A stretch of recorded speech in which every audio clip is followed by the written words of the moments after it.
መሬት መንቀጥቀጥን የሚከላከል የግንባታ ቴክኖሎጂ ህንጻው ላይ አፕላይ አድርገናል። ባለ አንድ መኝታም ለባለ ሁለትም ለባለ ሶስትም በጣም ፊት የሚያደርጉ የካሬ አማራጮች ናቸው።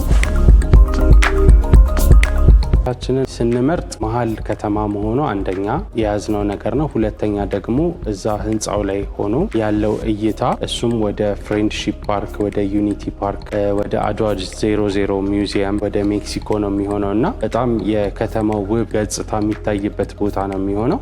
ተመልካቾቻችን እንደምን አላችሁ? በዛሬ ዝግጅታችን የተለያዩ የቤት አማራጮችን እያቀረበ የሚገኘውን ዴሉክስ ፕሮፐርቲ ልንጎበኝ በቢሮአቸው ተገኝተናል። ምን አይነት የቤት አማራጮችን እንዲሁም ደግሞ በምን ያህል የገንዘብ መጠን ነው እነዚህን ቤቶች ማግኘት የምትችሉትን የሚለውን ጠቅለል ያለ መረጃ በቢሮአቸው ተገኝተን የምናደርሳችሁ ይሆናል።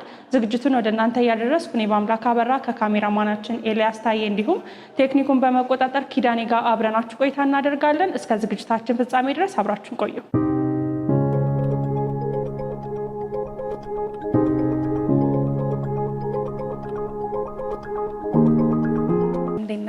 ሰላም፣ እንኳን ደህና መጣሽ። እንኳን ደህና ቆያችሁን። እንግዲህ የተለያዩ የቤት አማራጮች እንዳላችሁ ሰምተን እኔም ላይ ለተመልካቾቼም ላሳይ ነው እና የመጣሁት።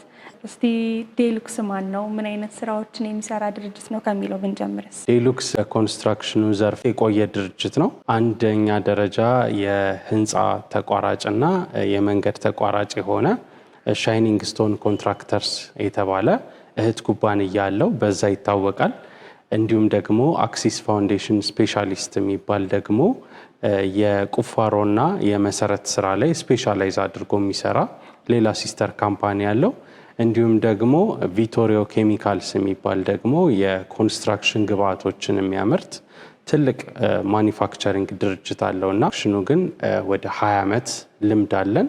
ለሌሎች ሪል ስቴቶችም ደግሞ አውትሶርስ የተደረጉ ስራዎችን በጣም በስፋት ሰርተን በጥራት ያስረከብን ድርጅት ነን ማለት ነው። እንግዲህ እኔ የመጣሁት ለየት ያለ ነገር አላችሁ እንዲሁም ደግሞ ሌክዠሪ የሆነ አፓርትመንትን እየገነባችሁ እንደሆነ ሰምቼ ነውና እስቲ ስለ ቤቶቹ አማራጮች እንዲሁም ደግሞ ሌክዠሪ ያደረጋቸውንና ለየት ያደረጋቸውን ነገሮች ብትነግረኝ። እሺ፣ ለየት ያለ ነገር ያለን የምንለው እኛ አንደኛ ከግንባታው ስንጀምር በጣም ልዩ ጥንቃቄና ኃላፊነት ተሞልቶበት የተሰራ ስራ ነው። ይህንን ስንል ደግሞ ሰዎች እንደዚሁ ሊያዩት የማይችሉ ነገር ግን ለወደፊቱ ለህንፃው ስትራክቸር በጣም ጠቃሚ የሆኑ ስራዎችን እንሰራለን። ለምሳሌ መሬት መንቀጥቀጥን የሚከላከል የግንባታ ቴክኖሎጂ ህንፃው ላይ አፕላይ አድርገናል። እሱ ደግሞ አዲስ አበባ እንደሚታወቀው የቮልካኒክ ኤሪያ ነው የሚባለው እና ወደፊት አይታወቅም የሚያጋጥመው ነገር እና ለሱም ዝግጅት አድርገን ነው የተነሳ ነው።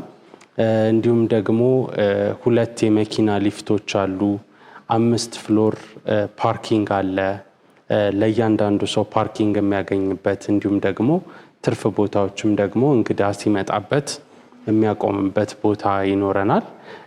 ከዛም በተጨማሪ ደግሞ 1 ፍሎር የጋራ መጠቀሚያ ይኖረዋል። እዚህ ጋር ደግሞ የልጆች ማቆያ፣ ጂም፣ ስፓ ይኖረዋል ማለት ነው።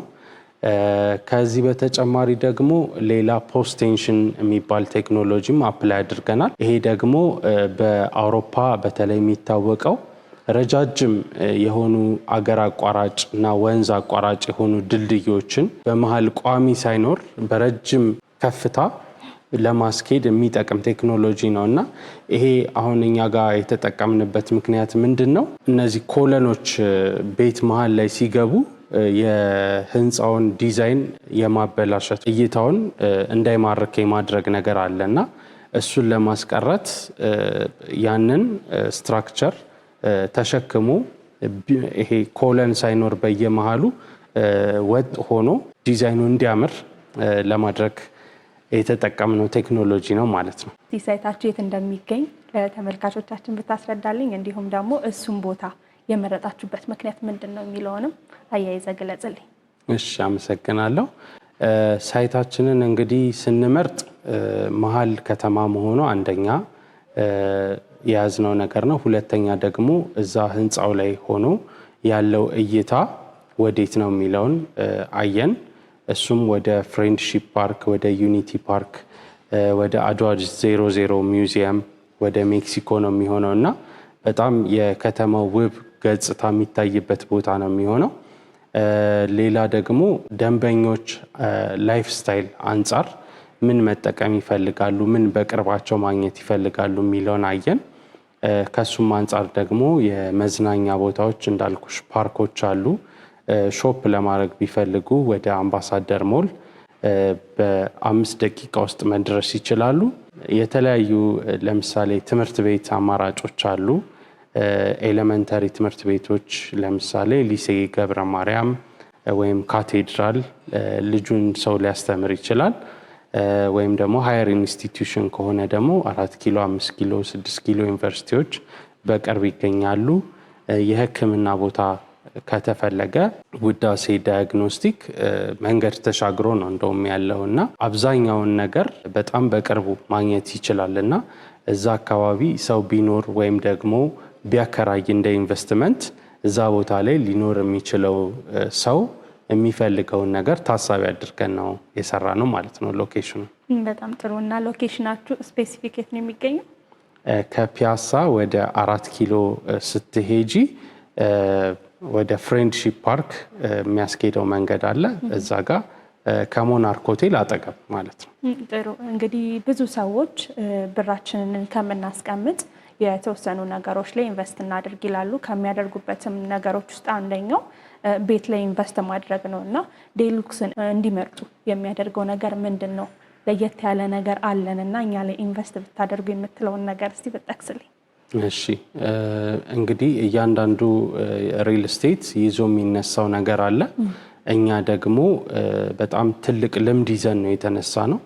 ሪል ስቴት ኃላፊነት ወስደሽ የምትሰሪው ስራ ነው እና እኛ ደግሞ 20 ዓመት በኢንዱስትሪው ላይ ስንቆይ በኮንስትራክሽን ላይ ያካበትነው ልምድ በጣም ደንበኞች የሚፈልጉትን አይነት ቤት በኃላፊነት ለመስራት እንዲሁም ደግሞ የሰው ኃይላችን በጣም ስኪልድ በሆነ ሁኔታ የተለያዩ አዳዲስ ቴክኖሎጂዎችን ተጠቅመን እንድንሰራ ያደርገናልና ዋናው ኃላፊነት ነው ሪል ስቴት ላይ ሰው ሲገዛ። ምክንያቱም ገና ያላለቀ ነገር ነው አብዛኛው ሪል ስቴት እየሸጠ ያለውና ያንን ኃላፊነት ደግሞ ተሸክሞ ለማስረከብ እንደዚህ ልምድ ያለው ድርጅት ወሳኝ ነው።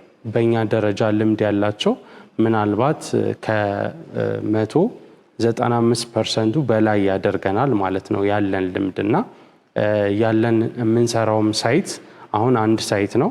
እዛም ላይ ደግሞ አንድ ብሎክ ነው እየሰራን ያለ ነው እና ባልንበት ጊዜ ለማስረከብም የያዝነው ፕሮጀክት በጣም ውስን ስለሆነ ሪሶርሳችን ደግሞ ሙሉ ግብአቱ ከራሳችን ነው የሚሆነው። የኮንስትራክሽን ድርጅቱ የራሳችን ነው።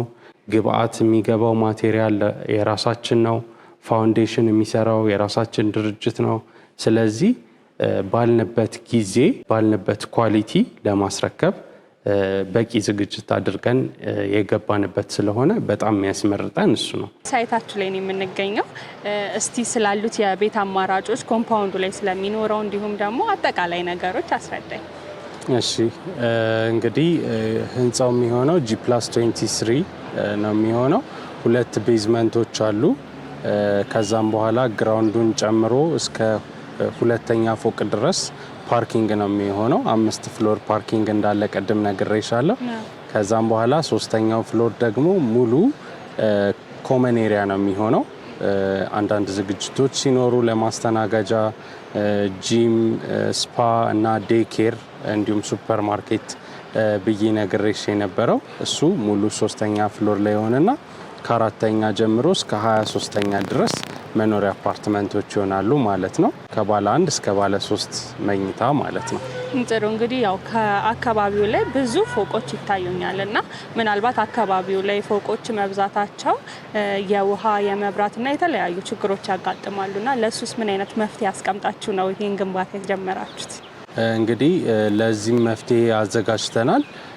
ለዚህ መፍትሄ ደግሞ ያዘጋጀ ነው በውሃ በኩል የከርሰ ምድር ውሃ እንቆፍራለን። የራሳችን ውሃ ሰፕላይ ይኖረናል ማለት ነው። ስለዚህ ከፍተኛም ፍሎር ላይ ያለ ሰው በፓምፕ ወደ ላይ ስለምናወጣው ምንም ችግር አይኖርበትም።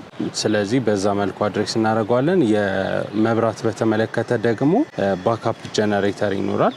ስለዚህ በዛ አማካኝነት መብራትም ችግር ስለማይኖር ከፍተኛ ፍሎር ላይም ሰው ቢኖር እንደ ልቡ መጠቀም ይችላል። 2 ሊፍቶች አሉ። በፍሎር 5 ቤት ነው የሚኖረው። ስለዚህ አንድ ሊፍት ለ2 ወይም ለ3 ሰው በአንድ ፍሎር ላይ እንደማለት ነው። ስለዚህ ብዙ ችግር አይኖርም ማለት ነው። ሰዎች ብዙ ጊዜ ሪል ስቴቶች ላይ ኢንቨስት ማድረግ የሚፈሩት በጊዜ ማስረከቡ ነገር ምናምን ጥያቄ ይፈጥራል እና በእናንተ በኩል ባላችሁት ጊዜ የማስረከብ ሂደታችሁ ምን ይመስላል? እንዲሁም ደግሞ ባታስረክብ ውስጥ በእናንተ በኩል ያስቀመጣችሁት ነገር ምን አለ? ህጋዊ ዶክመንቶችን ያሟላ ውሉም ደግሞ ምን አይነት እንደሆነ በደንብ በጥልቀት ደንበኛው አይቶ ነው መወሰን ያለበት እና እኛ ጋር አሁን ከመሬቱ ብትጀምሪ መሬቱ በራሳችን ስም ነው ያለው። ትክክለኛውን የግንባታ ፍቃድ አሟልተናል። አሁን በኮሪደሩ ልማት የተነሳ አዲስ የግንባታ ሂደት አለና እሱን አሟልተን የግንባታ ፍቃዳችንንም በዛ መሰረት አስተካክለን አውጥተናል። የሪል ስቴት ፍቃድ አለን። እንዳልኩሽ ደግሞ በደንብ የተደራጀ የኮንስትራክሽን ድርጅት አለን። የማኒፋክቸሪንግ ድርጅት አለን። ስለዚህ አሁን በጣም ደግሞ ሌላው ችግር ከውሉ ሌላ ደግሞ የማቴሪያሎች እጥረት ነው እና ማቴሪያሎች እጥረት እንዳይኖሩ ከራሳችን ድርጅት እናስገባለን። ኳሊቲው ደግሞ ባልንበት ኳሊቲ ውሉ ላይ ባስቀመጥነው መልኩ እንዲረከብ ደግሞ የኮንስትራክሽን ድርጅታችን የስትራክቸር ደግሞ የሚሰራው የፋውንዴሽን ድርጅታችን ደግሞ ተጨምረውበት በጋራ ሰርተን በተነጋገርንበት ኳሊቲ ለማስረከብ በቂ ዝግጅት አድርገን ስለገባን ምንም አይነት ችግር አይገጥመንም። ጥሩ። እዚሁ ሀገር ውስጥም ሊሆኑ ይችላሉ፣ እንዲሁም ደግሞ ውጭ ሀገር ያሉ ሰዎች ይህንን የቤት አማራጭ ቢፈልጉ በምን አይነት መልኩ ነው መግዛት የሚችሉት? ምናልባት በእነሱ በኩል ማሟላት ያለባቸው ነገር ካለ ብትጠቅስልኝ። ማሟላት የሚገባቸው እንግዲህ ኢትዮጵያዊ ወይም ትውልደ ኢትዮጵያዊ መሆናቸውን የሚያሳይ ፓስፖርት ወይም መታወቂያ መያዝ ነው የሚጠበቅባቸው።